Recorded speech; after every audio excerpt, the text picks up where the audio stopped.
vivia alimentando esse diálogo interno. Não, eu só consigo comer se for assim, uma caixa inteira de uma vez. Ah, porque toda vez que eu vou no supermercado eu tenho que pegar uma caixa. Eu vivia falando isso. Eu reforçava esse comportamento com a fala e com a ação. Eu já tinha reservado o dinheiro da caixa sempre. Da caixa de bis. E não era só com bis, eu também tinha uma leve compulsão com balinha. Tinha uma balinha de menta, que enquanto ela não acabasse, se eu tinha 10 ou se eu tinha 50, enquanto ela não acabasse, eu pegava. Eu nunca chupei balinha. Eu sempre mastiguei, acabei com ela e colocava a próxima na boca. Mas quando a gente leva isso para outras áreas da nossa vida, eu quero te fazer uma reflexão aqui agora.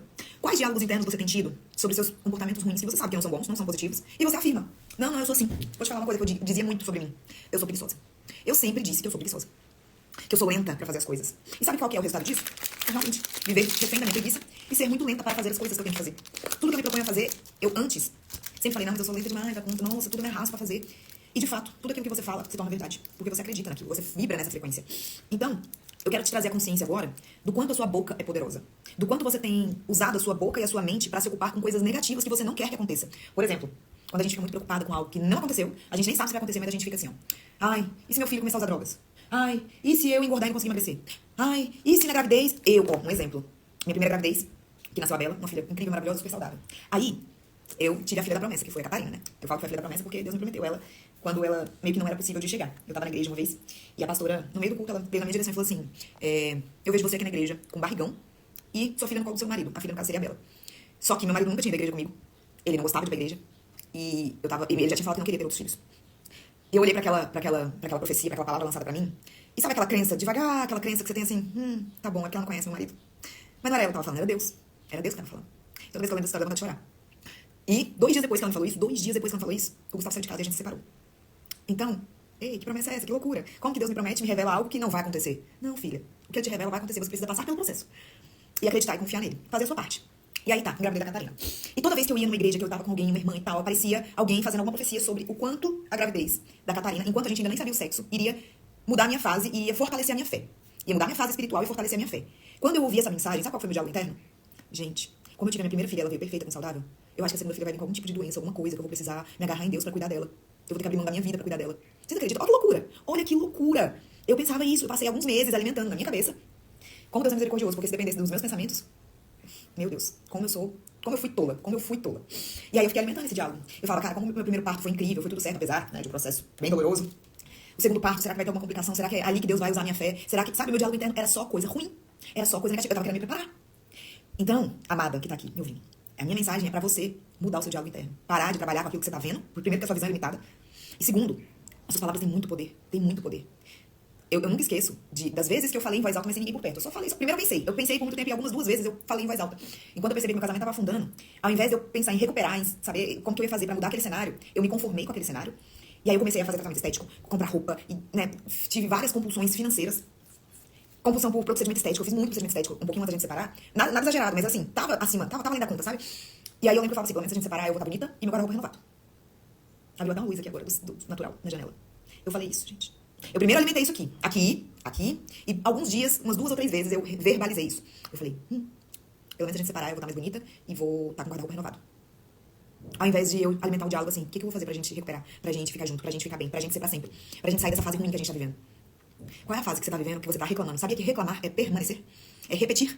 Toda vez que você reclama o que você tá vivendo, se você não tá gostando disso que você tá vivendo, você fica reclamando, você continua vivendo e você continua repetindo. Sabe por que repetindo? Não tô falando fisicamente, né, materialmente, mas a sua mente, ela não sabe o que é verdade e o que é mentira, aquilo que você fala. Então, toda vez que você fala algo que te leva pra aquela emoção, pra aquele sentimento, pra aquela situação que foi negativa, o seu cérebro se alimenta daquilo e ele acha que tá acontecendo de novo. Por exemplo, quando uma mulher é traída pelo seu esposo, e aí ela decide perdoar, ela perdoa ele. Só que aí, cada vez que eles brigam, ela lembra daquela traição. E aí, ela repete. Ela não só repete emocionalmente, mentalmente, né, com a lembrança, mas ela também verbaliza. Sabia que toda vez que ela verbaliza a traição que ela teve, ela vive ela de novo?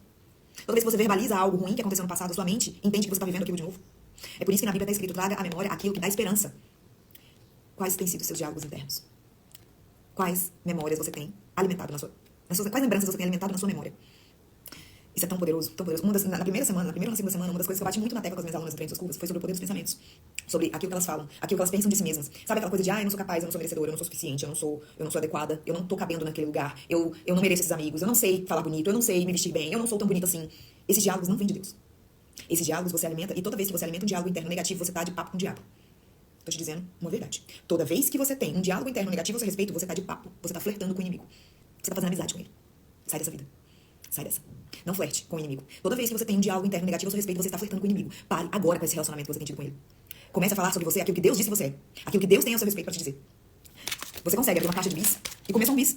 Não fale que você só pode, que toda vez que você senta para comer um sorvete, só serve se você acabar com um pote de sorvete. Não é uma verdade sobre você. Você tem domínio próprio. Deus te fez perfeito com o governo para ter domínio próprio sobre suas ações.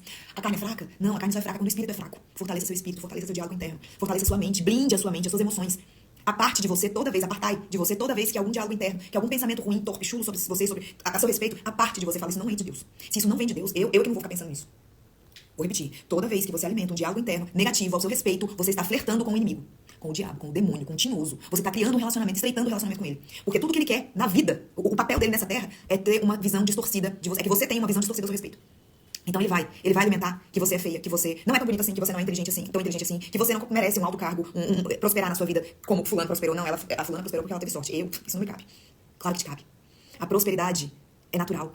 É uma essência de Deus pra nós. Tal como a criatividade. Uma das coisas que eu falo nas orações que eu faço pra minha filha é: minha filha, amanhã você vai acordar ainda mais linda, ainda mais inteligente, ainda mais saudável, ainda mais corajosa, ainda mais criativa. Criatividade é um dom do Senhor. E ele te fez a imagem e semelhança dele. Você já parou pra pensar que Adão deu nome a todas as criaturas dos céus, da terra e do mar? Adão deu nome pra cada uma das coisas que Deus criou. E Deus fez Adão e Eva a sua imagem e semelhança. Então, a baita criatividade de Adão também tá dentro de você, querida. Você é criativa, sim. Para de pensar assim: não, eu não sou criativa. Quantas vezes você falou isso? Não, eu não tenho muita criatividade. Para, você é criativa. Criatividade é um dom do Espírito Santo. É uma essência. É uma habilidade. Toda habilidade precisa ser treinável. Dons do Espírito Santo, você primeiro precisa descobrir eles dentro de você.